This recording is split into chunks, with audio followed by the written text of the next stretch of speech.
Amigas y amigos, desde el tercer país seguro, emigra esta señal.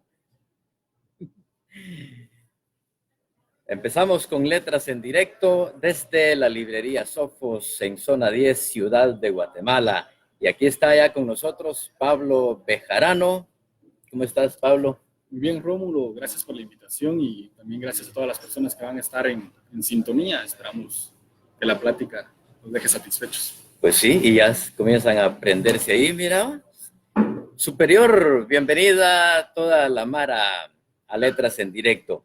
Vamos a saber quién es Pablo Bejarano. Y precisamente para eso tenemos acá a Luis López. Ludo López, bienvenido, compañero. Buena Gracias, onda Rómulo, por estamos. acompañarnos y contribuir con tu buena vibra y tu energía. Pues con mucha alegría y queremos agradecer a quienes nos están observando desde casa y otros espacios donde estén. Con mucho gusto, hoy quiero compartirles parte de la biografía de Pablo Bejarano, unos datos relevantes. Para comenzar, Pablo Bejarano nació en octubre de 1995, es originario de Antigua, Guatemala. A los 2 años se mudó a Ciudad Vieja, es hijo de don Aristides Bejarano Muñoz y doña Erika Beatriz Paredes España. Cursó sus estudios en esa región, sin embargo, obtuvo diversos premios en los concursos de declamación. A los 16 años descubrió su gusto por la literatura y desde ese entonces ha escrito nada más y nada menos que 450 poemas, 20 cuentos, ensayos y tiene en gestación ahorita una novela y un poema épico. En 2017 se vuelve escritor de la revista Visión y cada mes ha publicado cuentos, poemas y ensayos. Y también es miembro del programa radial Versos Bohemios, donde comparte su poesía. Desde 2017 fundó junto a Álvaro Morales el Grupo Ateneo de Guatemala, un grupo poético que pretende rescatar la poesía clásica y la filosofía platónica. Interesante. Y este grupo, Pablo Bejarano es instructor de métrica, retórica y gramática de los distintos miembros del Ateneo de Guatemala. Ha participado en los Juegos Florales Trinacionales de la ciudad de Esquipulas, es premio único de poesía en Salcajá, Quetzaltenango, primer lugar en el Festival Nacional de Soneto de Santa Lucía, Cochumalguapa, y segundo lugar de poesía en la ciudad de Jalapa, segundo lugar de cuento en la ciudad de Escuintla y premio único de cuento en Mazatenango. Además, debo de compartirles que, el 29 de septiembre de 2017 publicó su primer libro, La Resurrección del Verso, y en 2019 se presenta al público como conferencista y se incluyen 5 de sus poemas en la antología poética Minervalia. Minervalia. Muy bien, Luis López, te agradecemos mucho, compañero. Siempre nos vemos al ratito. Por ahí se quedan ellos tras bambalinas para seguir apoyando en Letras en Directos. Estos cuates que son de la revista La Fábrica. La Fábrica. Bueno, vamos a hablar aquí en Letras en Directo hoy lo más profundo que podamos acerca de Miguel Ángel Asturias, Premio Nobel de Literatura, de sus obras, de la poesía clásica griega y romana, ¿verdad, Pablo? Como temas centrales podríamos pensar. Empecemos por hablar de tus lecturas. A ver, vos que te hemos presentado hoy en el promocional como uno de los clásicos. A ver qué descubramos. Según tu biografía, a los 16 años comenzaste a entregarle tu amor a la literatura, ¿verdad? ¿Cómo nace ese amor? Fíjate, Rómulo, que hoy anda conmigo Aristides Bejarano, que es mi papá. Ajá. Mi papá es poeta y escritor. Entonces, durante nuestra niñez con mi hermano, era costumbre verlo llegar en las noches después de trabajar, a adentrarse a lo que él le llamaba su estudio, que era una mesa, una lámpara rodeada de libros, de cuadernos, de fólteres, y ahí él se ponía a escribir. Entonces crecimos oyendo, voy a hacer un soneto, voy a hacer un madrigal, y siempre veíamos que él se mantenía escribiendo constantemente, entonces crecimos en ese ambiente literario, siempre hubo libros en mi casa, pero nosotros tal vez siempre lo mirábamos como que ser poeta era algo inalcanzable porque eso era lo que era mi papá y para nosotros estaba lejos. Pero tiempo después yo intenté empezar a escribir algunos poemas, imitando la estructura del soneto, no sin estudiarla a fondo, sino imitando cómo él había escrito sus versos, ¿no? Ajá, pero antes de eso, ¿ya habías tenido contacto con los libros? Fíjate que yo empecé al revés, yo empecé a escribir y entonces vas bien en tu cuento, seguí, por favor. Ajá, y entonces empecé a intentar leer a escondidas de él porque me daba cierta pena con él de que me viera escribir y que al leer lo que yo hiciera no le pareciera lo suficientemente bueno. Era como decimos coloquialmente, me chiviaba ante él. Y él se dio cuenta de que yo escribía casi un año después de que yo estaba escribiendo, cuando por descuido mío yo dejaba unas hojas por ahí y él las leía. Escribías en secreto. Exactamente. Y pues él como que me siguió el juego porque leía lo que yo dejaba por ahí, pero nunca me lo dijo. Hasta fue mucho tiempo después que entonces él ya empezó a saber que yo escribía y fue algo muy bueno porque empezamos los dos a tener un poco de charlas literarias. Entonces fue donde él me dijo, mira, si quieres escribir tenés que leer. Y ahí vino la lectura. Me empezó a sugerir algunos libros, no podríamos decir grandes libros porque él sabía que no se podía entrar por ahí, pero sí algunos libros que fueran buenos y que fueran aptos para empezar a leer. Entonces yo empecé a leer y claro, se siente un aumento en las posibilidades de escribir cuando ya te entras en la lectura, ya se te abren nuevos horizontes, ya sabes qué puedes hacer, qué no puedes hacer, por dónde puedes caminar y por dónde no. Recordarnos algunos títulos de libros, de escritores también, con los que te has encontrado y que te han encantado. Bueno, yo inicié leyendo libros, por ejemplo, como Tres Cabán de Mauricio del Pinal, un escritor guatemalteco de Santa Lucía, Cochumalguapa. Es una novela muy interesante que se recrea en el Tikal clásico, cuando los mayas habitaban en Tikal. Es una novela de un maya clásico, entonces es una novela fascinante realmente. No sé por qué es tan poco conocida. Y inicié también leyendo a Vargas Vila. Me dicen que es curioso que mi papá me haya recomendado a Vargas Vila, siendo un escritor la mayor parte del tiempo ha sido proscrito. Ya se sabe aquella frase famosa, cuando la vida es un martirio, el suicidio es un deber. Pero yo inicié leyendo también a Vargas Vila. Es bueno. Sí, 100 años de soledad de Gabriel García Márquez. Y entonces me empecé a fascinar por todos esos escritores maravillosos que tiene América. Y recuerdo que yo un día le dije a mi papá, bueno, y en Guatemala tenemos un escritor de la talla de Gabriel García Márquez, de Jorge Luis Borges. Y me dijo, claro, ahí está Miguel Ángel Asturias. Pero como el guatemalteco lamentablemente es, como se dice coloquialmente, malinchista, yo no creí que Asturias fuera bueno por el simple hecho de ser guatemalteco. Ajá. Y fue mucho tiempo después. Los prejuicios, ¿verdad? Ajá, y ese es un problema terrible que tenemos los guatemaltecos, que pensamos que algo no es bueno por ser de nuestro país y que algo es excelente por ser del extranjero. Creo que tenemos mucho que trabajar en eso. Y tiempo después, también con un amigo a quien aprecio mucho, que ha sido mi maestro, que se llama Freddy Figueroa de Petén, me recomendó a Miguel Ángel Asturias. Entonces, siendo dos recomendaciones de dos personas que yo admiraba mucho, adentré con Miguel Ángel Asturias y lo primero que llegó a mis manos fue el señor presidente. Y pues ahí empezó mi gusto por Miguel Ángel Asturias. Pues mira que cabal que en el promo de esta mañana publicamos esa parte del arranque, ¿verdad? De alumbra, alumbre, lumbre de alumbra. Así es, vi que por ahí estaba la gitanjáfora de Miguel Ángel Asturias, ¿no? Y es impresionante cómo inicia ese libro. Y ya tiempo después, por camino propio, yo empecé a buscar los libros clásicos, la Ilíada, la Odisea, la Divina Comedia, el Quijote. Y han pasado por mi vida personas muy importantes que han influenciado mucho, ¿no? Como te digo, mi papá ha sido muy importante en sugerirme libros de autores guatemaltecos. Que lea a Miguel Ángel Asturias, que lea a Mauricio del Pinal, a Tito Monterroso, a Vigilio Rodríguez Macala, a Enrique Gómez Carrillo, me ha recomendado siempre al gran señor que estuvo por acá, Méndez Vides. Ajá.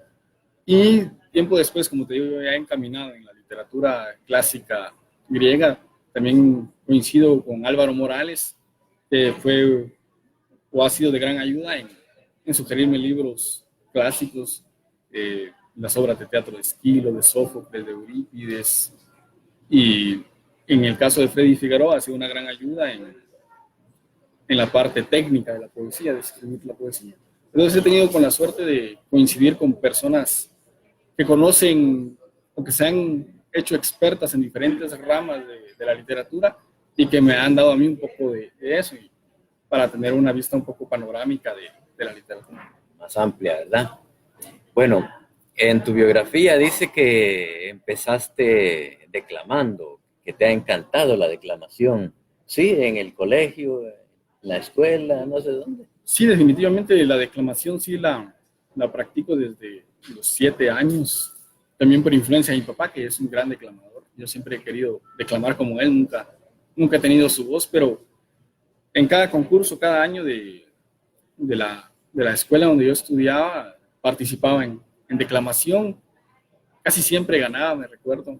Algunas veces pues, me tocó ganar el tercer lugar, el segundo, y otras el primero. Pero he practicado la declamación también fuera de los establecimientos educativos. Por ejemplo, he invitado a declamar para la Feria de Santa Ana, que es una aldea de la antigua Guatemala, de donde es originario mi papá. Y ahora con el Ateneo de Guatemala, cuando se presenta un libro, declamamos los poemas del libro que se va a presentar. Entonces sigo practicando la declamación, se sigue practicando. Bueno, acabo de estar otra vez en Santa Ana en una actividad cultural que se hizo solo de la familia Bejarano, que es a la que yo pertenezco. Ajá. Ahí estuvimos declamando también. ¿Hay pues, algún poema que más has repetido, que a vos te gusta tanto y por eso lo incluí siempre en tu repertorio, digamos? Cuando era pequeño y cuando estaba muy adentrado en el mundo de los concursos de declamación, me iba mucho por lo de este declamador famoso argentino, el Indio Duarte. No sé si ha sido de él. Entonces declamaba regularmente Los Guapos. Se llama un problema que, dicho sea de paso, para los argentinos guapo es macho. Así. Los machos prácticamente. O para mí todas son madres. Son los 2 poemas que más he declamado, tal vez. ¿Cuál es? Decinos algo de uno de esos 2 poemas. Bueno, sí, de Los Guapos empieza algo como: empenachada de fiesta estaba la pulquería. En un entrevero de gente, copas, carteos y risas, se reflejaba la tarde sacándole punta al vicio. A un costado del mostrador, tranquera del frasquerillo, conversaban unos criollos de guapos de tiempos idos. Antes hombres, hoy historia con temblor de parecidos. Superior, muy bien, excelente. Mira, supimos que tenés una cantidad como de 450 poemas en tu haber, en tu compu, o regados por diversos lugares. ¿Por qué no has sacado, en dónde? Bueno, publicaste en algunas revistas, ¿verdad? Pero ¿no tenés ahorita un libro todavía listo o ya publicado? Bien, justamente con Álvaro Morales fundamos el Ateneo de Guatemala. Y una de las facetas del Ateneo de Guatemala es que sea una editorial. Entonces, el Ateneo es una editorial. Es una de sus facetas, tiene varias facetas. Entre esas, por ejemplo, tiene un círculo literario al estilo de los románticos del siglo XIX, ¿no? Que nos reunimos en un café a compartir poesía. Pero también tiene la faceta editorial, también tiene la faceta de hacer gestión cultural, ¿no? A principio de año hicimos un recital de poesía que se llamó lo que declamó Manuel Bernal, declamando poemas como El brindis del bohemio, que estuvo a mi cargo, Los motivos del lobo. Entonces tiene varias facetas. Esos son famosos en la voz de Manuel Bernal. Sí, fue un homenaje que le hicimos a Manuel Bernal realmente, o él nos homenajeó a nosotros permitiéndonos. ¿Trajiste ese libro ahí entre tus cosas? Así es, Rómulo, es la resurrección del verso. Entonces a mí me hacía falta este libro. Ahí te lo trajimos. Bueno, la resurrección del verso. ¿Por qué la resurrección del verso? Resurrección. Realmente en la actualidad el tema del verso medido está un poco desprestigiado. Nos dicen que si escribimos con métrica, si escribimos con rima, estamos retrocediendo, estamos escribiendo algo muy, muy anticuado, cuando en verdad no es así. Ajá. Si nos miramos y si tenemos una panorámica amplia de la poesía, el verso libre, que es lo que domina actualmente, es en realidad una forma más de escribir poesía, ¿no? No es que sea verso libre contra verso métrico, ¿no? Sino que es la poesía, tiene diversas formas de hacerse con métrica. Por ejemplo, en el soneto clásico. Si querés, vamos a entrar en ese tema con mucho más detalle más adelante. Por eso es que utilizamos la palabra clásica o clásico aquí, porque vamos a tratar de meternos un poco más. Vos sos el personaje adecuado hoy para que nos hables precisamente de esta poesía clásica que, como ya lo has adelantado, pues muy pocos ahora lo están practicando, ¿verdad? Hablemos más bien del Ateneo. A ver, dibujarnos un poquito más las actividades dentro del Ateneo. ¿Cuántos libros han logrado publicar ahorita en el Ateneo? ¿Cuándo empezó? Bueno, el Ateneo de Guatemala lo fundamos con Álvaro Morales en agosto de 2017. 2 años ya. 2 años ya. Estamos por cumplir ahorita el 23 de agosto. Tráiganse una botella de vino. Te va a regañar tu papá si pedimos vino. No, a él le gusta. Entonces no bueno. me regaña. En 23 de agosto de 2017 empezamos con el Ateneo de Guatemala. O una botella de chicha. Bueno, y la primera idea fue hacer un círculo literario, ¿no? Tener donde compartir la poesía. Muchas veces no hay comunidades de poetas y el poeta es solitario. Entonces hay que darle un espacio para que comparta su poesía. Nos reunimos en un café en la antigua Guatemala. El Ateneo de Guatemala no tiene sede, pero está donde están los miembros, ¿no? El Ateneo de Guatemala son los miembros y podemos estar hoy en un café, mañana en otro. Y nos reunimos ¿Ustedes son el Ateneo? Todos los miércoles a las 7 de la noche nos reunimos en un café y la dinámica es llevar un poema nuevo, que sea reciente, no un poema que hayamos escrito hace 3, 4 años, sino un poema que sea reciente, y lo presentamos ante los compañeros. Ahí lo que se hace es, damos una valoración y una observación, o más valoraciones y más observaciones con el fin de mejorar, ¿no? Mira, esto no es así, cometiste un error gramatical, el recurso retórico que usaste está mal empleado, y entonces ellos apuntan las observaciones que les damos para poderlas mejorar. Es solo una breve interrupción, es que nos preguntan ¿qué cafecito querés de Sopos? ¿Querés café o un capuchino? Un capuchino igual que Roma. Perfecto, 2 capuchinos, por favor, mi estimado Luis. Entonces ese es el primer plano del Ateneo de Guatemala, darle un espacio a la poesía que los miembros y los que quieran sumarse pueden llegar con sus poemas a presentarlos. Va, pero publican narrativa y también poesía, o solo poesía. Hasta ahorita hemos publicado solo poesía, tenemos 4 libros publicados, que es La Resurrección del Verso de Pablo Bejarano, Versos Paganos de Álvaro Morales, hace poco publicamos Fuente de Ternura de Karen Bonilla y la antología poética que es Minervalia, y la antología poética no es más que una selección de los poemas que llevamos los miércoles. Entonces, ¿quiénes aparecen en esa antología? ¿Estás vos? Está Pablo Bejarano, Álvaro Morales, Luisa Juchán, Axel Zamora, Eleonora Pereira Miranda y Karen Bonilla. Perfecto. Bueno, pero en el Ateneo ustedes pretenden publicar solo poesía con métrica y rima, ¿o no? En el caso de Axel Zamora, que es miembro de nosotros y que estuvo publicado en Minervalia, no escribe poesía métrica, él escribe poesía libre, entonces no estamos estrictamente cerrados a la poesía métrica, sino que damos otras posibilidades. Bueno. Y ya el año que viene vienen publicaciones de narrativa. Magnífico.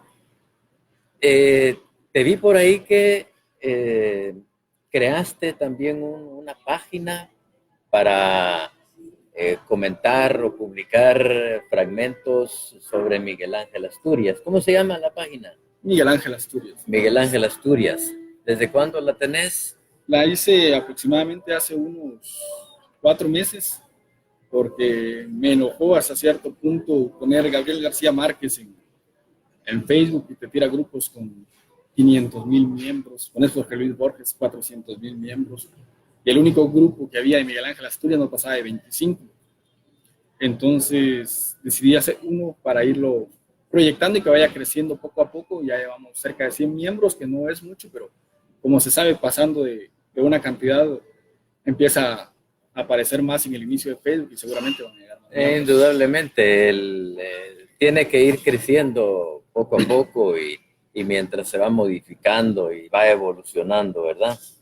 Bien, Miguel Ángel Asturias, que es un objetivo que también nos vamos proponiendo acá en Letras en Directo, que tenemos que seguir promoviendo la figura, no por ser nacional, sino que por la calidad de su literatura, ¿verdad? Así es. Como te decía, a mí me pareció hasta cierto punto risible cuando mi papá me dijo que Gabriel García Márquez era de la calidad de los grandes escritores latinoamericanos. Y es por la idea que te comentaba de que tenemos que el guatemalteco no es bueno. Pero realmente cuando yo lo leí quedé encantado de su literatura, que es maravillosa. Y es una prueba de que me gusta por ser Miguel Ángel Asturias y no por ser guatemalteco, porque en lugar de que su nacionalidad lo trajera a mí, lo había alejado un poco. Ajá. Bueno, en este momento te voy a pedir que nos mostres, que nos traigas una muestra de tu poesía. Yo tengo 3 poemas acá, no sé si vos los tenés a la mano o los buscamos en el WhatsApp que vos me mandaste. Que se llama ¿Cómo regresan estas cosas? El poema que le escribiste a Jorge Luis Borges y haiku. No los tenés. Bueno, aquí estamos entonces, aquí todo bajo control. Sí, todo es posible. Bueno, muy bien. Entonces, aquí está cómo regresan estas cosas. ¿No? Y después me haces el favor de buscar Jorge Luis Borges y haiku. Tu poesía de Pablo Bejarano, hoy aquí en Letras en Directo.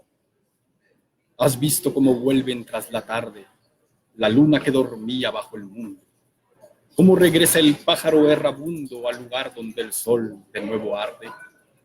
Has visto cómo vuelve la resaca al pecho de la mar desde la arena, cómo vuelve a la vida cuando suena la campana dormida y elegiaca, cómo vuelven las hojas a la nada y la sangre de nuevo al corazón, cómo vuelve al volver una canción la historia que creímos olvidar. Así como regresan estas cosas en busca del lugar que fue su nido, al volver tus palabras a mi oído, regresarán las sonrisas venturosas. El otro es el de Jorge Luis Borges. ¿Sí? Vamos a buscarlo.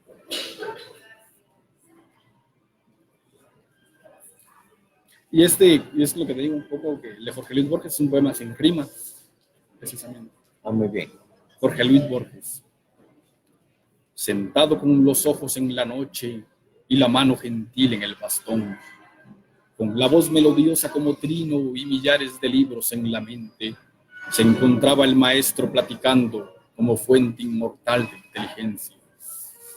Las líneas de su rostro dibujaban los hexámetros rígidos de Homero, las locas aventuras del Quijote, las noches rebosantes de Virgilio, el infierno de Dante y los poemas que su pluma escribió con sobriedad. Percibía los libros y dictaba los poemas escritos en lo lírico, y andaba por la antigua biblioteca condenado a los libros y la noche. Sin embargo, su mente no dejó de rebosarse de conocimiento. Lejano al barroquismo, componía con un lenguaje sobrio sus estrofas, y sus cuentos de género fantástico tienen la magia de los cuentos persas. El maestro apuntaba con su pluma la historia universal de la creación. A Ben-Jacán el Bojarí, los teólogos, la escritura del Dios, el inmortal, la casa de Asterión y la otra muerte han hecho de la Aleph obra maestra superior a los siglos y al olvido, más alta que la crítica del hombre. Oh Borges inmortal como tu cuento, Eres el nuevo Homero, el nuevo Dante, y siempre imaginaste el paraíso bajo la especie de una biblioteca. Por eso me he atrevido a asegurar que ya tienes la gloria asegurada. Ahora vamos al haiku. Recordanos qué es el haiku. Yo digo siempre en son de broma que esto que yo escribí son haikus que no son haikus. Métricamente el haiku es un verso de 5 sílabas seguido de uno de 7 y para rematar con otro de 5. Esa es la estructura métrica del haiku. Otra de sus características es que debe describir un paisaje natural. Debe ser inspirado en la naturaleza. Después de eso debe ser sin metáfora. Esa es una característica El lenguaje más directo. Lenguaje directo. Y por eso yo digo en son de broma que mis haikus son haikus que no son haikus porque son metafóricos, ¿no? Desde un punto de vista estricto del haiku no lo son. Pero, bueno, se puede innovar también unas cosas y podría ser que sí lo sea. Bueno, léenos unos 4. Muy bien. 1. Se arruga el sol cuando intenta besar el agua diáfana. Ese es bonito, muy bonito. Repetilo. Se arruga el sol cuando intenta besar el agua diáfana. Miramos estos haikus, como hablábamos en otra entrevista anterior también, por ser así pequeños se prestan muy bien para que aparezcan impresos en tazas, en cualquier, o en objetos diferentes, ¿verdad? Es cierto, su extensión pequeña les da la ventaja de poder aparecer en cualquier lado, como decís bien, en tazas. Ok. Por los volcanes se adorna el horizonte, se rompe el cielo. Los lirios tristes han sido fusilados por la tormenta. Hay un eclipse y astros desconocidos se nos revelan. ¿Podría leer un último? Las nubes sueñan con ser la geografía de blancos países. Muy bien, gracias Pablo Bejarano. Vamos a ir con los cuates de la revista La Fábrica en estos momentos. Vamos a aprovechar, después del contacto con ellos, vamos a hablar de la poesía clásica griega, vamos a hablar de Miguel Ángel Asturias también. Igualmente nos aprovechamos para saludar a quienes nos van acompañando ahí, los internautas vivos siempre. Luis Chalín, el paisano Luis, nos escucha, nos acompaña, nos mira, nos regaña y todo desde los Estados Unidos. Saludos, Luis Chalín, otro gran triunfador en concursos de literatura. Tiene un libro muy interesante, A la ausente. No sé A la ausente, sí, A la ausente, sí, lo he visto ahí. Muy bien, saludos Luis Chalín, el doctor Carlos Interiano, Claudia Figueroa, Pablo Aníbal, saludos a ambos, dice el doctor Carlos Interiano, gracias, el paisano. Se ha unido también Guillermo Durán, Brenda Solís Fon, ¿cómo estamos, Brendita? Claudia Figueroa nos envía saludos, te envía saludos, Pablo. Saludos, Claudia. Eduardo Juárez, buenísima onda. Crash. Gerson Ortiz, el de los cuentos de sueños. Le gusta mucho tu poesía, dice Claudia Figueroa. Gracias, Claudia. Igual, Claudia escribe muy bonito. José González, Isaac López, Chalín dice, me llegas, Pablo, que no muera el verso. Eso está al ausente también. Mario Ordóñez, una botella de chuza, dice, muchachos. Luis Chalín, está bien. Elder Expedi Morales Mérida, Juan Carlos Contreras Castellanos, Vinicio Aguilar. Juan Carlos Contreras dice, un saludo, es bueno que se difunda nuestra literatura. Simón, claro. Y Leo de Soulas, no falta. Leo, manito, si logras ahí que hagan una nueva temporada de la obra de teatro que han montado y que han representado. Anoche fue la última presentación de Cuentos Extraordinarios de Allan Poe. A mí me gustaría ir de repente. Ahí me avisas, ¿oíste? Y Claudia Chinchilla de Torace dice, saludos Rómulo, qué bien la entrevista y la poesía sugerente que nos regala Pablo Bejarano. Muchas gracias, Claudia Chinchi. Y Luis Chalín dice, Cusha. No se le olvida. Vamos a ir con los cuates de la fábrica. A ver, ¿qué sorpresa nos tenés, Rodrigo? Muchas novedades para esta semana, Rómulo. Pues bienvenidos a todos ahí al programa. Quisiéramos compartir con ustedes, como de costumbre, pues las reseñas respecto a la revista. Novedades importantes, sí, dentro de la revista queremos hacer la presentación de nuestro próximo periodista. Él es Mark, además de ser periodista, también es booktuber, así que va a estar acompañándonos ya con notas a partir de los días domingo. En la revista La Fábrica. En la revista La Fábrica, así es. Y además nos ha hecho una colaboración muy importante esta semana con la agenda cultural. Como acabamos de empezar, pues, mes, hemos tenido pues la actualización de esta agenda y Mark nos viene a comentar también acerca de las actividades que se vienen para esta semana y en lo que viene del mes. Cuéntanos, Mark. Sí, bueno, la primera actividad que tenemos es hoy, sábado 3 de agosto, a las 7 de la noche vamos a comenzar una lectura de 24 horas conjunta. Trata de empezar a las 7 de la noche hoy sábado y terminar mañana a las 7 de la noche del domingo. ¿Dónde? Eso es cada quien donde pueda, nos vamos a conectar por las redes. Tendrían que seguir en este caso las redes sociales de Bookbloggers GT en Instagram y Twitter, y en Facebook estamos como Booktubers GT. Entonces estamos emocionados porque tenemos gente de Costa Rica, Francia, Brasil, Estados Unidos, etc.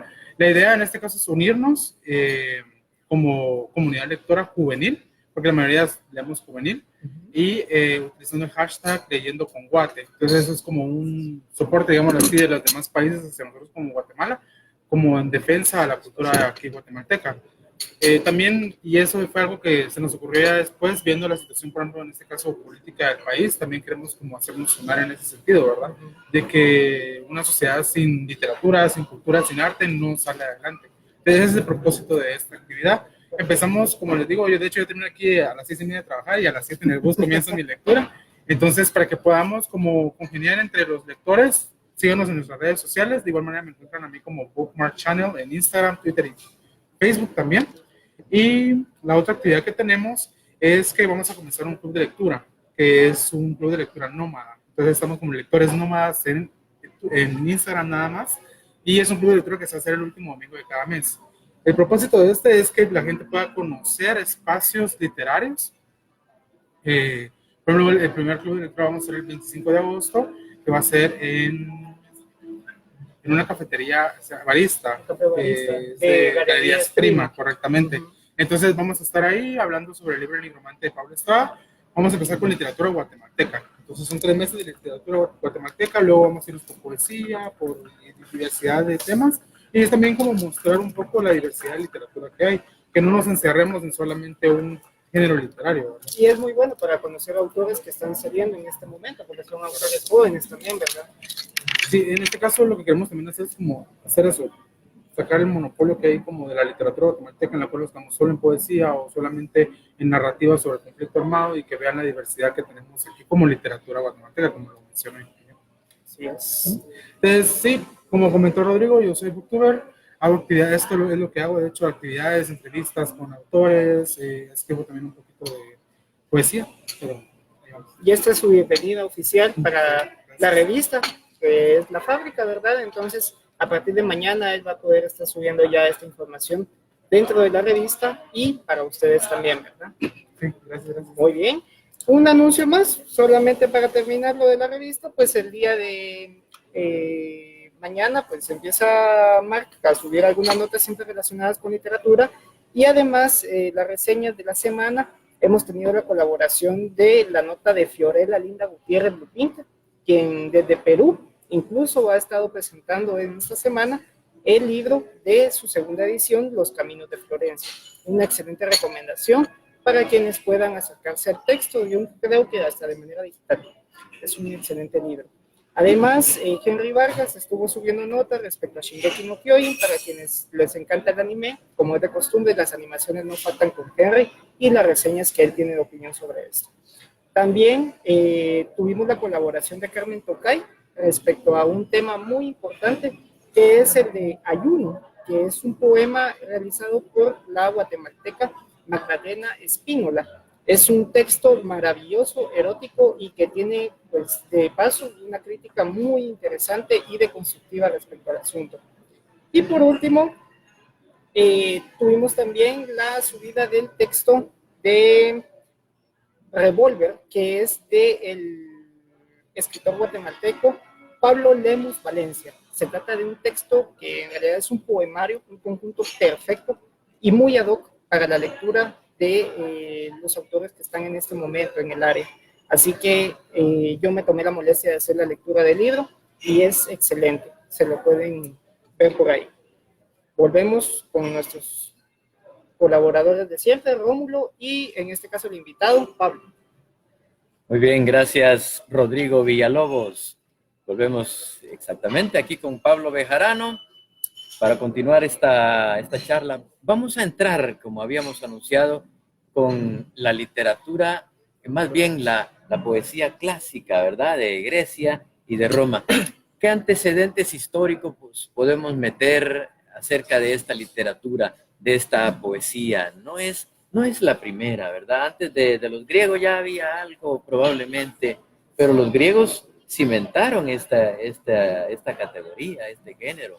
Definitivamente la literatura hindú es mucho más antigua que la literatura griega, por ejemplo. Ajá. El Ramayana es un libro muy antiguo, el Rig Veda, que supuestamente es el libro más antiguo que hay todavía, que ha llegado hasta nuestros días. Entonces, la literatura griega tuvo muchos antecesores realmente.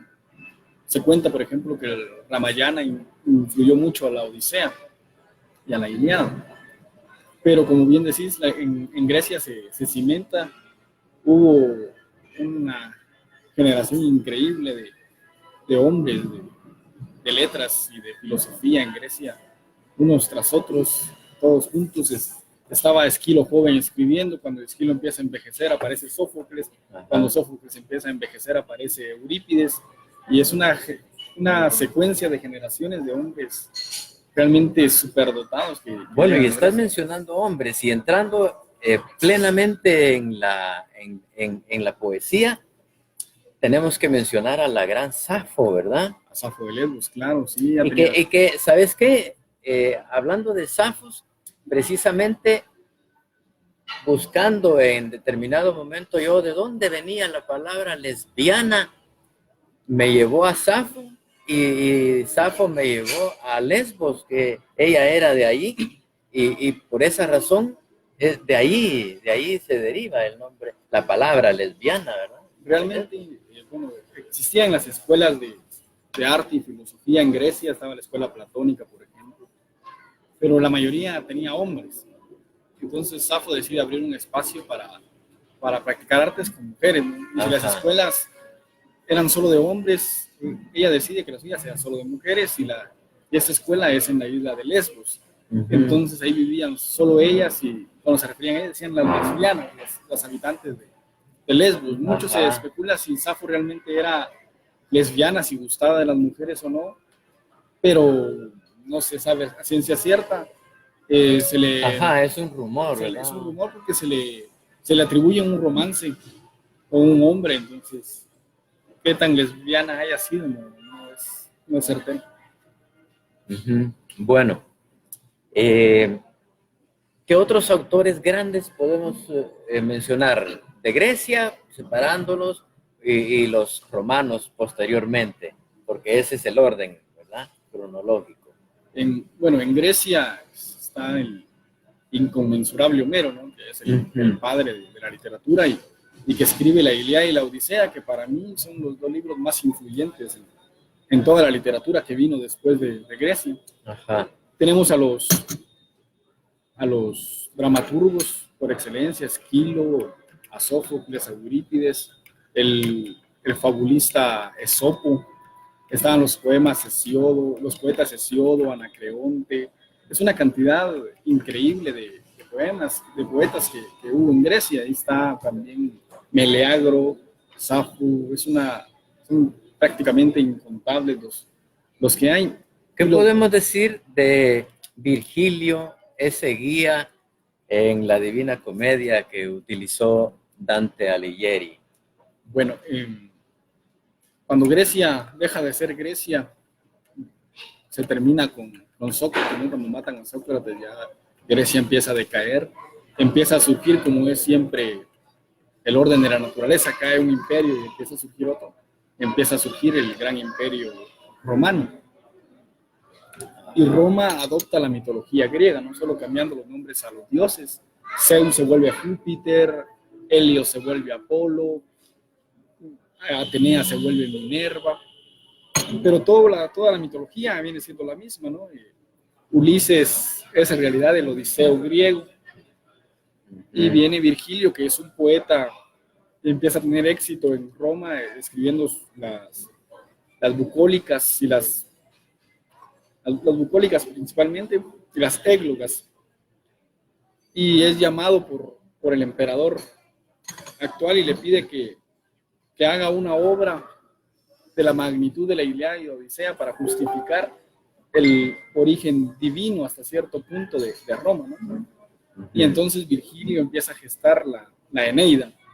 La Eneida está totalmente inspirada en la Ilíada y la Odisea.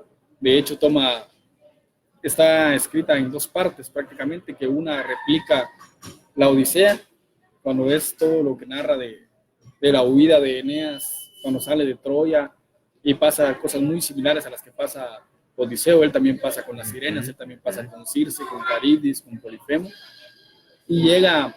Es muy similar, entonces. Está inspirada realmente, y llega a la Ausonia, le llaman, donde va a fundar su ciudad, y ahí es una réplica de la Ilíada. Empieza a narrar la batalla contra Turno, y miramos ahí la presencia de la Ilíada. En el estudio preliminar que yo tengo de mi edición de la Eneida, se habla de que muchos poetas dicen que el uso del lenguaje de Virgilio es superior al que usó Homero. Es posible, ¿no? Hay 800 años de diferencia, algo tendría que haber avanzado la literatura en ese tiempo, pero él nos deja con el aquello de, bueno, ¿por qué Homero? ¿Por qué Virgilio? ¿Por qué no quedarnos con los dos? Virgilio nunca publica su Eneida, empieza a agonizar y el deseo que pide es que la Eneida sea quemada, pero no le hacen caso, por gracia divina no es obedecido Virgilio, y dejan la Eneida y la publican, y es el libro fundador de la literatura romana prácticamente. Formidable, ¿verdad vos?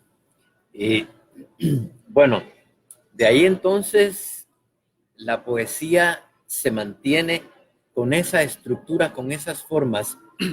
Ellos son, me imagino yo, que no recuerdo muy bien, los que imponen las formas estas que la poesía debe tener, las tres características principales: rima, medida y ritmo. ¿Ah? Así es. Eso es lo esencial de la poesía clásica. Así es. Esos tres, bien. Y es donde yo te digo, decir que la poesía clásica es un retroceso y decir que el verso libre es una innovación es hasta cierto punto inexacto. A ver, ¿por qué? Porque, bueno, el primer poeta, no se sabe quién fue, pero el primer poeta no iba a agarrar una hoja y una pluma e iba a escribir un endecasílabo rimado y acentuado. Eso vino después, esos fueron descubrimientos posteriores. El primer poeta tuvo que haber plasmado lo que sentía en la forma natural en que él hablaba, sin ritmo, sin métrica y sin rima. Entonces podríamos decir que la poesía inició en verso libre, realmente, y que después los descubrimientos que hicieron los griegos y otras culturas de que si un verso tiene 11 sílabas, para que sea rítmico hay que acentuarlo en la sílaba 6 y en la sílaba 10 forzosamente, eso vino después. Decir que el verso libre es más innovador que la literatura clásica sería tanto como decir que, bueno, la bombilla incandescente es más innovadora que la luz LED o algo por el estilo, ¿no? Entonces el primer poeta tuvo que haber escrito en verso libre. Uh-huh. Pero los griegos realmente vienen a reforzar la idea de la poesía clásica. Homero hace 2800 años escribe el hexámetro, escribe en hexámetro la Ilíada y la Odisea, y que si nosotros nos ponemos a analizar la estructura de un hexámetro es realmente complicada, pero se mantiene, y los tres géneros literarios principales, que es el épico, el dramático y el lírico, se practican en Grecia con verso. ¿Y por qué la mayoría de publicaciones de la Ilíada y la Odisea no las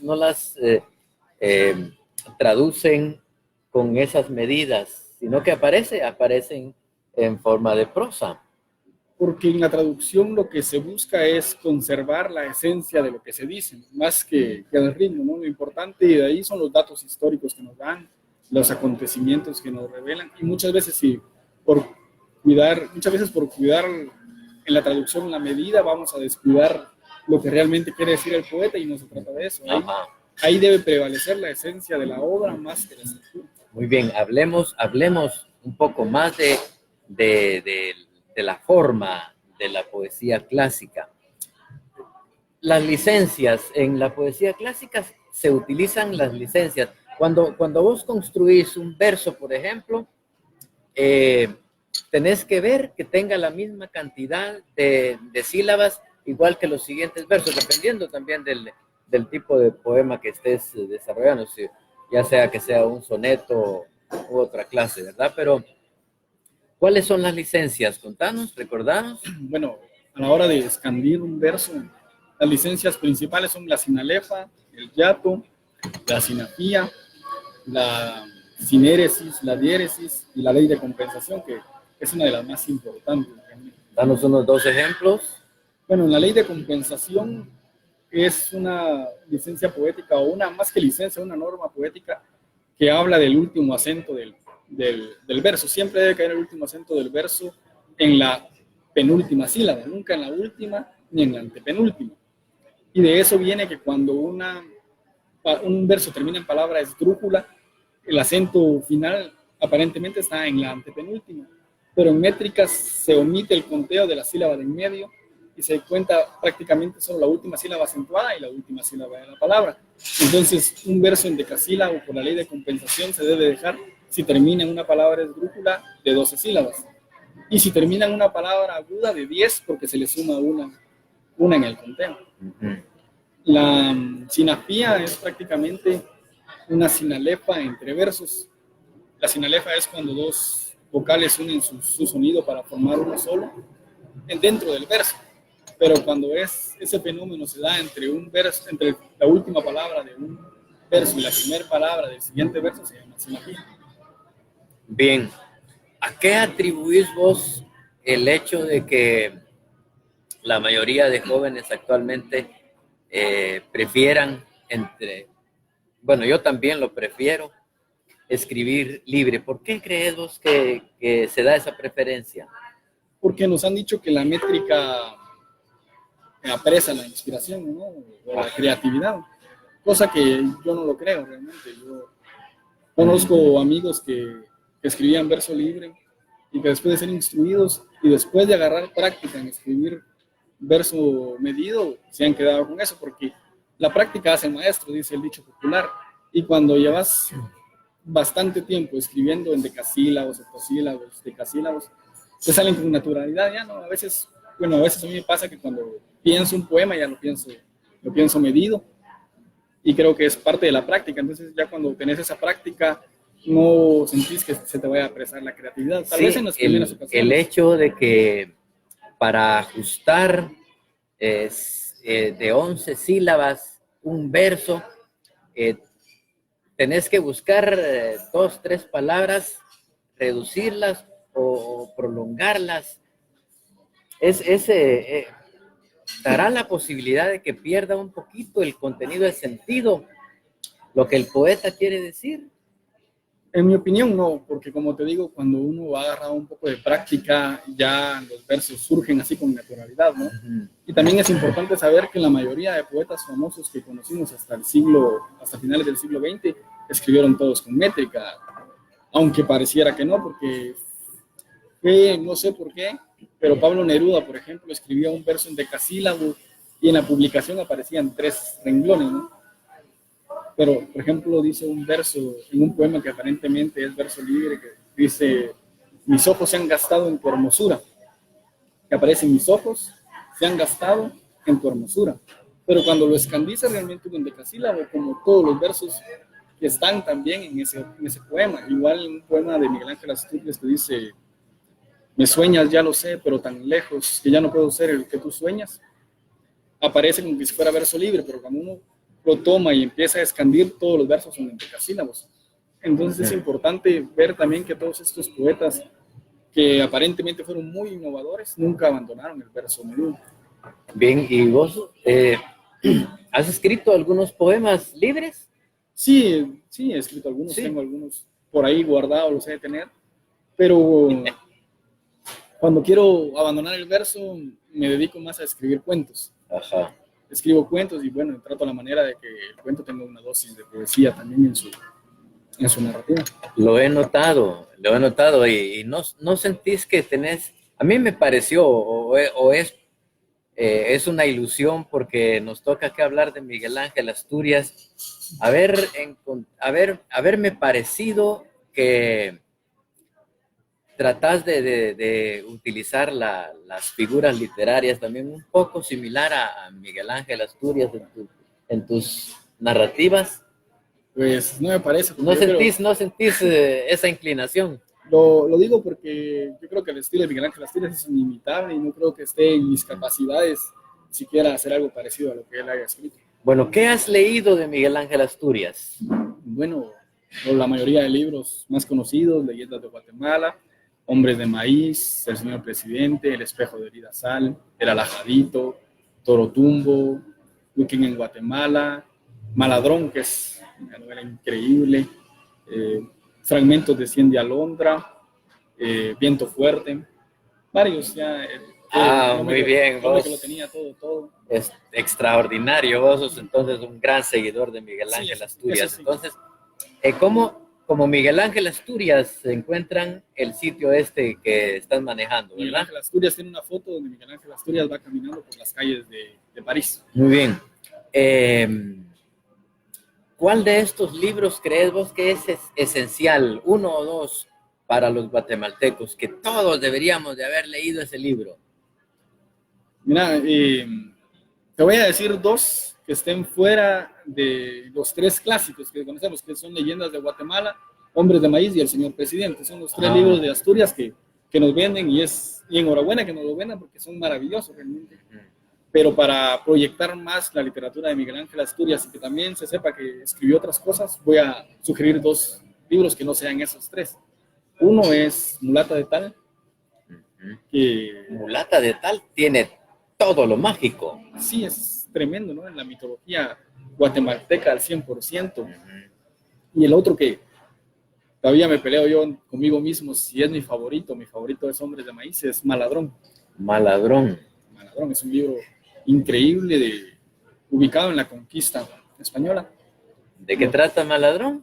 Fíjate que el libro inicia adentrándonos con los españoles en las selvas guatemaltecas. Y la primera parte del libro se desenvuelve en la guerra entre los mames y los españoles. Sí, mames creo que son, si no estoy mal. Y bueno, está la pelea de Caibil Balam. Pero se desarrolla en la pelea, es una introducción. Nos hablan de la guerra mágica y todo. Pero hay 5 españoles que deciden separarse del grupo de los conquistadores. Y esos 5 españoles se desvían y se meten por las selvas de Baja Verapaz, Santa Verapaz, para bajar a Petén. Y entonces Miguel Ángel Asturias olvida la guerra y se concentra en la aventura de esos 5 españoles. Y desde un principio es totalmente poético lo que ellos hacen, porque van en busca del lugar bajo la tierra donde se unen los 2 océanos. Como dice Miguel Ángel Asturias, dice ahí en voz de ellos, que aquí la tierra es tan delgada entre un mar y otro, que seguramente el mar se tiene que unir por abajo. Y como es muy temblorosa, dice que esa es la prueba irrefutable de que el mar se hunde por abajo, porque la tierra agarra la figura de las olas, dice, cada vez que tiembla. Entonces ellos van en busca de ese lugar mitológico donde se unen los 2 océanos, y a la vez van queriendo hacer a los indígenas a su religión, a su crucificado, pero el crucificado de ellos no es Jesús, el crucificado de ellos es Gestas, el Maladrón. Entonces ellos van y miran que los indígenas adoran a Cabracán, el dios maya de los terremotos, y que cuando lo están adorando hacen gestos de terror, gesticulan. Y los adoradores del Maladrón también gesticulan porque dice que Gestas cuando murió no quiso dar lamentos y en vez de dar lamentos solo hizo gestos. Entonces, Gestas, hacía gestos. Ajá, a Miguel Ángel Asturias se atribuye que le dicen gestas por los gestos, por las jetas que hacía. Ajá. Pero entonces ellos intentan sincretizar todo eso, pero no lo logran. Entonces entran prácticamente ellos 5 en una guerra contra los indígenas y también huyendo de ellos, ¿no? Cuando los descubren que están haciendo un adorador para el Maladrón, humilladero para el Maladrón, ellos tienen que huir del lugar de los indígenas que les dieron asilo y se encuentran con lo fantástico de que la imagen que tallaron de Gestas cobra vida y el espíritu de Gestas, que era un ateo que no creía en la vida después de la muerte, regresa a la vida. Es muy curioso eso de Miguel Ángel Asturias. Y tiene partes increíbles como cuando le dicen a los indígenas, bueno, miren, él no es el Cristo que les han presentado los otros españoles, ese es otro. Y los indígenas le dicen, bueno, si nos han hecho tanto daño con un Cristo crucificado que era bueno, ¿cuánto más nos van a hacer con este Cristo, con este crucificado que es malo? Pero la fantasía que tiene Maladrón es increíble realmente. Cuando se pierden los españoles en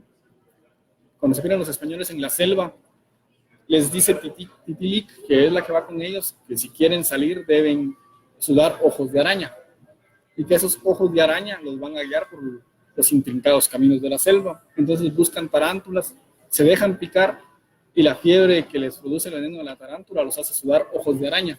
Oíme, qué imaginación la de Miguel Ángel Asturias. Yo siempre he comparado la imaginación de Miguel Ángel Asturias y he dicho que es únicamente comparable con la imaginación de esos autores anónimos que escribieron Las Mil y Una Noches, ¿no? Que tienen una fantasía tremenda también en su mente. Así fue la fantasía de Miguel Ángel Asturias. Por ejemplo, dice que la marimba nació en una de las bocas de los grandes lenguas. Que a uno de los grandes lenguas, en lugar de dientes, le salieron teclas y en lugar de lengua le salieron las baquetas y ahí nació la marimba. Entonces, superior y precisamente a Miguel Ángel Asturias se le dice el gran lengua. Sí, ¿verdad? Miguel Ángel Asturias se le dice el gran lengua. Yo tal vez lo pienso que viene de mensajes indígenas, creo que se llama poemas indígenas, no sé cómo se llama el anexo que tiene Torotumbo, donde está el gran lengua loa a los carpinteros, el gran lengua loa a los pájaros. Son unos poemas muy metafóricos que él introdujo ahí, tal vez de ahí le venga ese juego del gran lengua. Y el gran Moyas también. El gran Moyas, por favor. Bueno, mira, de Miguel Ángel Asturias aquí amanecemos de plano hablando porque es una maravilla, ¿verdad?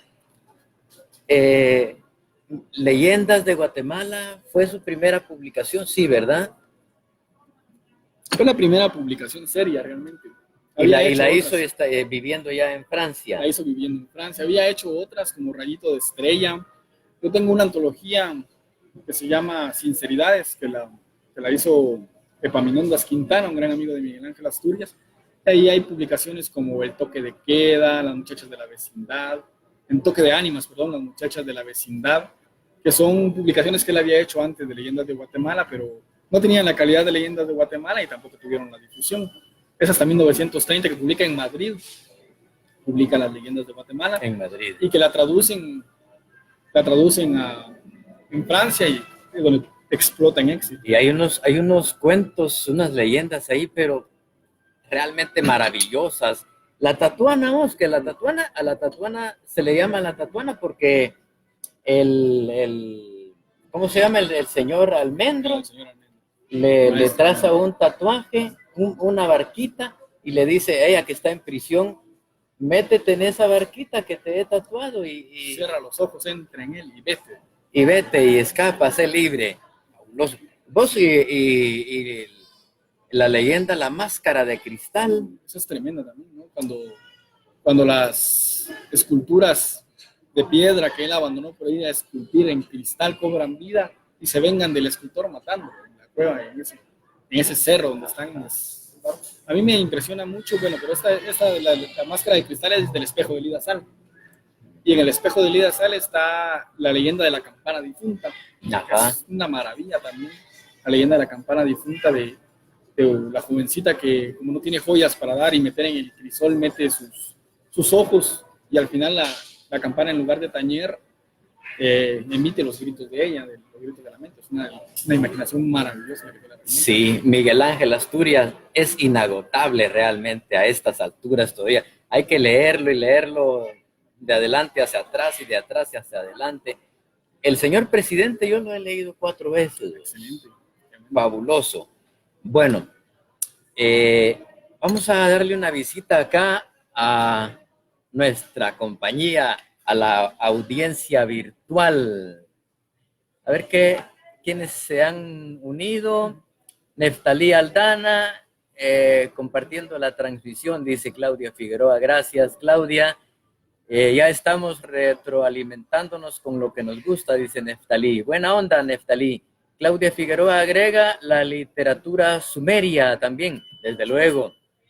¿Cómo se llama el poema de Gilgamesh? Es sumerio prácticamente, en esa parte de la Mesopotamia, ¿verdad? O egipcio también, ¿no? Sí, sí. Por último, dice Luis Chalín, no se les olvide darle participación a Aristides Bejarano. Bueno, ya nos vamos despidiendo, pero vamos a Carmen Beatriz Tocay, saludos. A Laura de Colores también. Edgar Chávez, ¿cómo estamos, Edgar? Marcos Gutiérrez, tremendo Marcos Gutiérrez, buena literatura. Karina Mariela Guerra, saluditos. No sé si Karina andará por Zacapa o por dónde ahí, por esa tierra de la tuna. A José Estrada también un saludo, al poeta del café, a Roberto Cifuentes. Leo de Soblas, ¿qué pasó, Leo? Dice, lo que sucedió con la versificación en algún momento de la historia de la poesía es que se llegaron a escribir composiciones tan artificiosas que se volvieron falsas y frías, hasta donde entiendo, dice Leo. Bueno, pero eso fue más un abuso en el siglo de oro, no tanto de la métrica, sino de la retórica, ¿no? Y ya sabemos que Quevedo quiso escribir en todos sus versos figuras retóricas increíbles, y fue lo que lo terminó de limitar, a los que intentaron imitarlo, porque gente con el talento de Quevedo no iba a encontrar limitación con nada, pero yo más que la métrica creo que es un abuso de la retórica, porque la retórica es lo que podría ser artificioso un poema, porque hay poemas en verso libre donde abusan de ciertas figuras retóricas que nos parecen también muy artificiales, no solo con métrica. Yo se lo atribuyo más a la retórica. Al mal uso de la retórica. Bueno, agrega Leo, la métrica clásica fue abandonada mucho con la llegada del romanticismo, que necesitaba librarse de la normativa. Sí, exactamente, los románticos que llegaron a romper todo, ¿verdad? El romanticismo en España, por ejemplo, el gran romántico que es el de rimas Becker, parece que es verso libre, pero allá hay liras, allá hay octavas reales, allá hay cuartetos, allá hay serventecios, y fíjate que hay un pequeño error en no estudiar métrica y querer saber qué está con métrica y qué está sin métrica, porque en el siglo XX, Pablo Neruda, Miguel Ángel Asturias, Jorge Luis Borges, los poemas pocos que escribió Gabriel García Márquez, los pocos que escribió Julio Cortázar, todos están con métrica. La métrica llegó hasta la segunda mitad del siglo XX, al menos en Latinoamérica. Ya, excelente. ¿Qué más dice? Con la llegada del romanticismo que necesitaba liberarse de la normativa y con la llegada de las vanguardias casi fue desterrada. Vanguardias ahí entre las guerras, ¿verdad, Leo? Por una necesidad de sentirse libre, seguramente. ¿Qué nos trae por acá, Luis? Ok, súper, gracias, Luis López.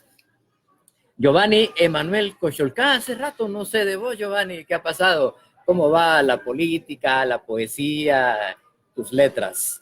Luis Chalín vuelve y nos dice, es cierto, sentirse libre, no liberarse, porque la poesía libre no prescinde del ritmo.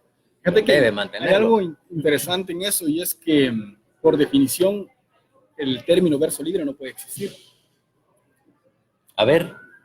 Bueno, si vamos a poesía dice el diccionario, vamos a agarrarnos del diccionario que es oficial, es la máxima expresión de belleza por medio de la palabra. Es decir, todo aquello escrito o hablado que tenga belleza es poesía. Por lo tanto, puede presentarse en narrativa como en verso. Ajá, porque si no, se viene también la otra discusión sobre qué es belleza. Ajá. Y ahí nos metemos en un berenjenal que salimos Pero todos morados. Vamos a poema. Y poema Ajá. dice es una composición poética escrita en verso.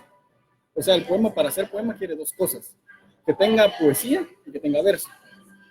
Y verso es una unidad métrica de ritmo. Es decir, el verso debe tener métrica y debe tener ritmo para ser verso. Si no, se convierte en un renglón. Bueno, acordate también que con todo ese rompimiento, con la rebeldía del ser, en algún momento, es mi opinión, en algún momento esa definición clásica mantenida, las nuevas generaciones pueden irla modificando. Pueden irla modificando, también se le pueden buscar nuevos nombres a lo que se está haciendo. Sí, también puede ser, pues bueno, esa es una discusión bien, Sí, es que bien yo no digo que no. instructiva. Bueno, en el caso ¿verdad? de esto que te digo de verso libre, no estoy diciendo yo que no debiera existir el verso libre, por supuesto que no, sino que tal vez buscársele un nombre más adecuado. Porque, por ejemplo, hay otro término mal usado que es la prosa poética. Y la prosa no es poética en ningún sentido, como tampoco es poético el verso. Lo poético es el lenguaje. El lenguaje es poético. La prosa es prosa y lo que está en periódico es prosa, igual que lo que está en un cuento, pero lo que va a decidir si es poético o no es el lenguaje. Hay que tener cuidado cómo nos vamos La expresando. terminología. Ajá, bueno. Que el programa dure 2 horas, por favor, dice Luis Chalín.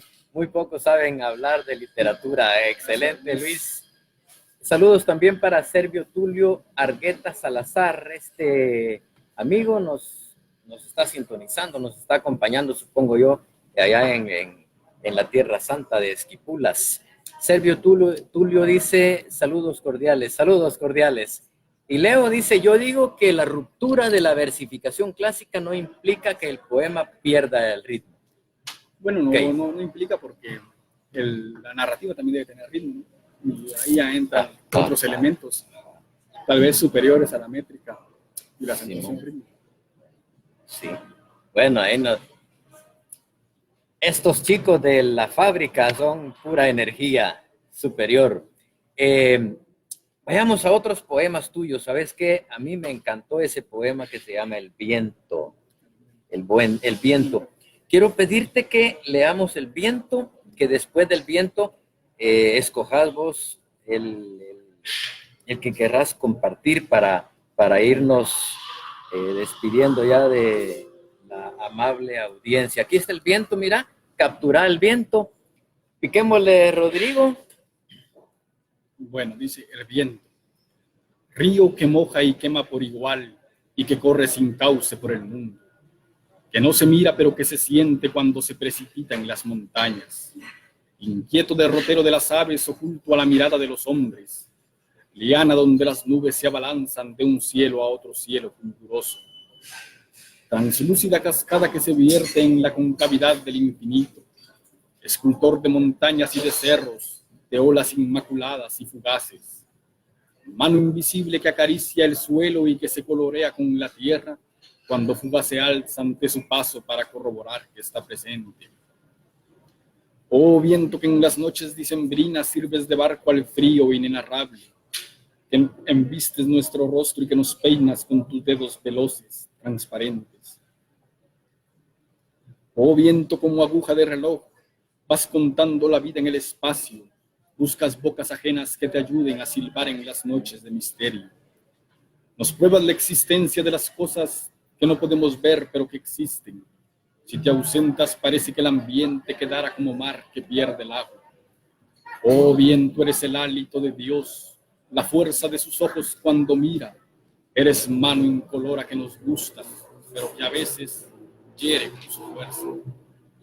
Bien, ahora uno a tu gusto. Ese era mi gusto. Ese era tu gusto. Sí, Complaciendo en vivo. muy bien. Vamos a leer uno de los que están publicados En este libro, ¿cómo se llama el libro? La resurrección del verso. La resurrección del verso, Bueno, este es publicado por el Ateneo, ¿verdad? Este es de amor, creo que no habíamos leído. Pero uno. Muy bien. Me adueñé de su boca aunque tenía dueño, pero ella se adueñó de mi efímero ensueño. Yo no puedo aceptar que le llamen delito al amor que florece sobre un amor marchito. Tenía dueño, Es cierto, mas no tenía amor, y en mis labios borró su llanto y su dolor. Y si algunas estrellas tienen muchos planetas, ¿por qué no dejar que ella tenga varios poetas? Yo prefería anclar en su playa poblada que andar a la deriva con mi alma abandonada. Y ella me dio consuelo con sus olas benditas, obedeciendo el sí que bien las margaritas. Ella dividió en dos su hermoso corazón y en ambos hemisferios colocó su pasión. Aún no entiendo cómo los besos del pecado me dejaron feliz, alegre, enamorado. ¿Será porque los ríos se deslizan mejor en cauces subterráneos que ocultan su fragor?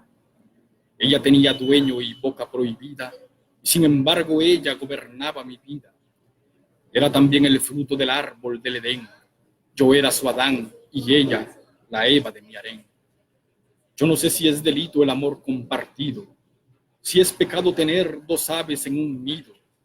Solo sé que en sus brazos hallé mi paraíso y en la lluvia su pelo, tenue, diáfano y liso. ¿Y por qué condenarla por compartir su amor, si es muy triste el jardín con una sola flor? ¿Desde cuando la mar recibe solo un río y el sol nos da su luz tan solo en un estío? Su belleza es tan grande como el cielo y el mar, y en dos almas sembró la simiente de amar. Por eso yo no puedo decir que estoy contrito por viajar en sus besos al placer infinito. Aunque éramos amantes, ya no existía el mundo al quedar sumergidos en nuestro amor profundo. El sabor clandestino de todos nuestros besos nos hacía viajeros aunque estábamos presos. Y aunque ella decidiera sacarme de su vida, ya nunca más podría cicatrizar la herida, pues cuando se desarma algún rompecabezas, al rearmarlo ya no quedan firmes las piezas. Era la estrella ajena en mi espacio vacío, y yo el riachuelo intruso en cauce de otro río. Éramos delincuentes en la ley del amor, pero el delito es bello si es del campo y la flor.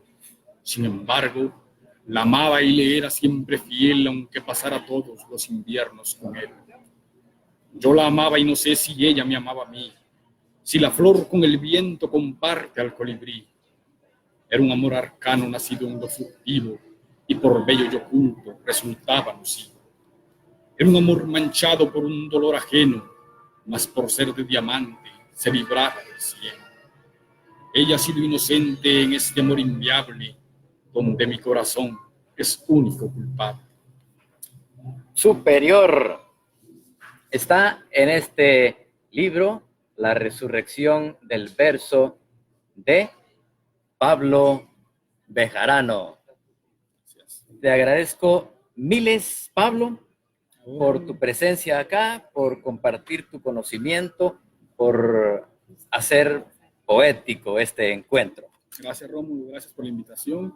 Gracias también a los muchachos de la fábrica que no solo te apoyan acá en la transmisión, sino también me apoyaron a mí en la avenida. Yo, como diría, Asturias me pierdo en la inmensidad. Inmensidad. Entonces agradezco mucho a los muchachos también y a vos por la invitación. Bueno, con mucho gusto. Entonces, esta señal de Letras en Directo ha emigrado desde el... ¿Cómo es? El tercer país seguro. Seguro.